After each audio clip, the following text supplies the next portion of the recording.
12 साल के लड़के की है जो बचपन से ही लड़कियों की केनी छेनी बनाना चाहता था।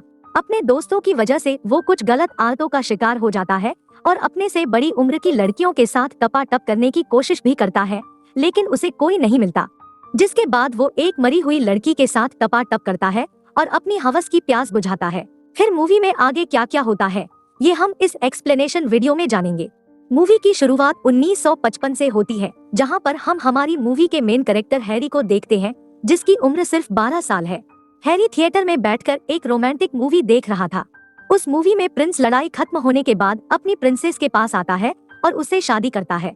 यहाँ पर हैरी उस प्रिंसेस की तरफ काफी ज्यादा अट्रैक्ट हो जाता है। अब यहाँ पर हैरी ने भी मन बना लिया था कि वो भी ऐसी ही किसी लड़की को ढूंढकर उसके साथ शादी करेगा।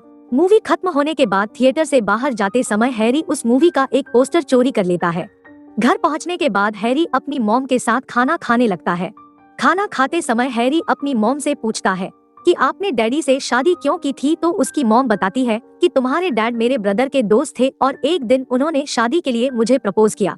शाम को हैरी अपने दोस्त स्टैन के पास चला जाता है, जो उम्र में हैरी से थोड़ा बड़ा था। वो हैरी को एक लड़की की पिक्चर दिखाता है। अब हैरी भी स्टैन को उस मूवी का पोस्टर दिखाता है, लेकिन स्टैन को वो पोस्टर कुछ खास पसंद नहीं आता। इन सब के बाद स्टैन हैरी को टपाटप के बारे में बताता है और लड़कियों को अनबॉक्सिंग करने का ज्ञान देता है। इसके बारे में हैरी को कुछ भी नहीं पता था। स्टैन उसे कहता है कि बड़े होने के बाद ये चीजें सबको करनी पड़ती है और तुम्हारे पेरेंट्स ने भी ऐसा ही किया था। वो हर तरीके से हैरी को समझाने की कोशिश करता है और थोड़े टाइम बाद वो दोनों एक कार्निवल में चले जाते हैं। स्टैन हैरी से कहता है कि हमें तुम्हारे लिए यहाँ पर कोई न कोई लड़की तो जरूर मिल जाएगी और तुम्हें डरने की जरूरत बिल्कुल नहीं है, क्योंकि मैंने पहले भी यहाँ पर काफी बार ऐसा किया है। स्टैन को व्हील राइड पर कैथी दिखाई देती है। स्टैन हैरी को कैथी के साथ राइड पर बैठने के लिए बोलता है। हैरी स्टैन की बात मान लेता है। वैसे कैथी हैरी के करीब आने की कोशिश तो करती है, लेकिन हैरी से कोई रिस्पॉन्स ना मिलने पर वो उसके साथ कुछ नहीं करती।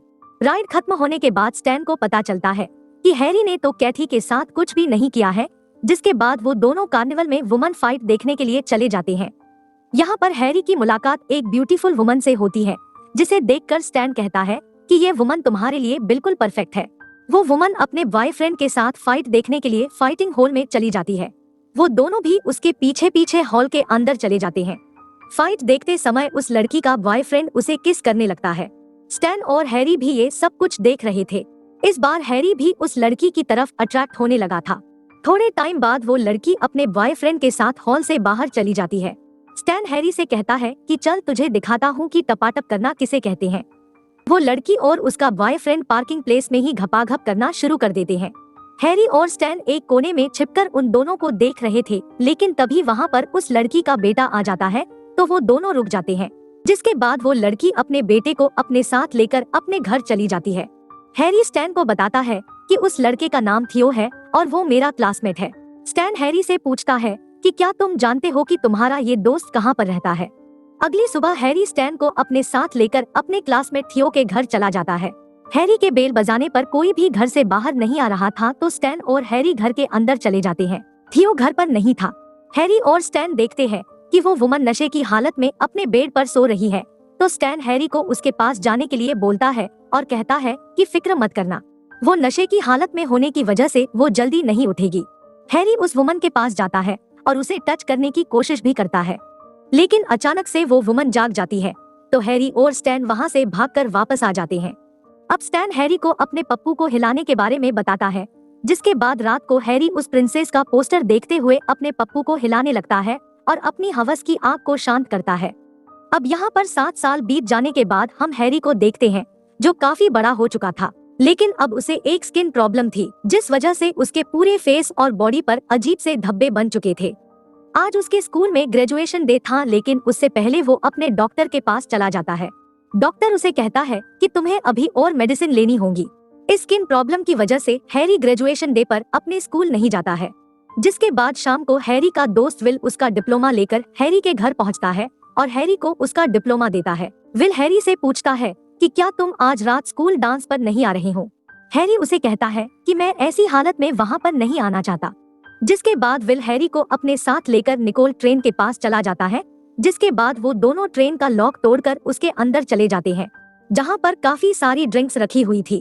ड्रिंक के नशे में हैरी विल को अपनी एक पोएट्री सुनाता है जो उसने क्लास की सबसे सुंदर लड़की लीजा के लिए लिखी थी, जिसे सुनने के बाद विल कहता है कि तुम्हें स्कूल डांस पर जाना चाहिए और लीजा से बात करनी चाहिए।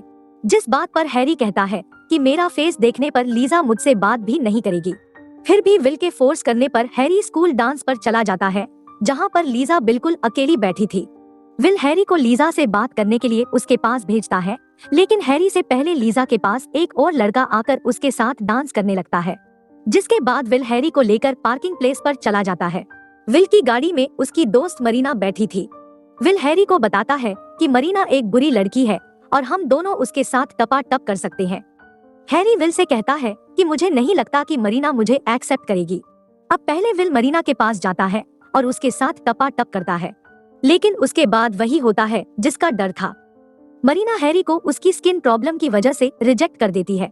जिसके बाद हैरी उदास होकर बाथरूम में चला जाता है और अपने पूरे फेस को टॉयलेट पेपर से कवर कर लेता है और वापस पार्टी में आकर लीजा को डांस के लिए पूछता है। लीजा डांस के लिए मान जाती है। डांस खत्म होने के बाद लीजा वापस चली जाती है तो विल हैरी को बोलता है कि आखिरकार तुम कामयाब हो ही गए। इसका जवाब देते हुए हैरी कहता है कि लीजा ने तो मेरा फेस तक नहीं देखा और उदास होकर विल के साथ वापस अपने घर आ जाता है। वो ड्रिंक के नशे में घर के बाहर बैठ जाता है, जिसके बाद वहाँ 2 पुलिस ऑफिसर आते हैं और ट्रेन में से ड्रिंक चोरी करने के लिए उसे गिरफ्तार कर लेते हैं, क्योंकि उन ऑफिसर को ट्रेन में से हैरी की लिखी हुई पोएट्री मिली थी। 14 साल बीत जाने के बाद हम हैरी को एक क्लब में देखते हैं, जहाँ पर हैरी काफी ओल्ड हो चुका था। तभी वहाँ पर हैरी की मुलाकात अपने पुराने दोस्त विल के साथ होती है। दरअसल अब हैरी की लाइफ पूरी तरह से बर्बाद हो चुकी थी। हैरी और विल थोड़े टाइम बाद क्लब से बाहर चले जाते हैं।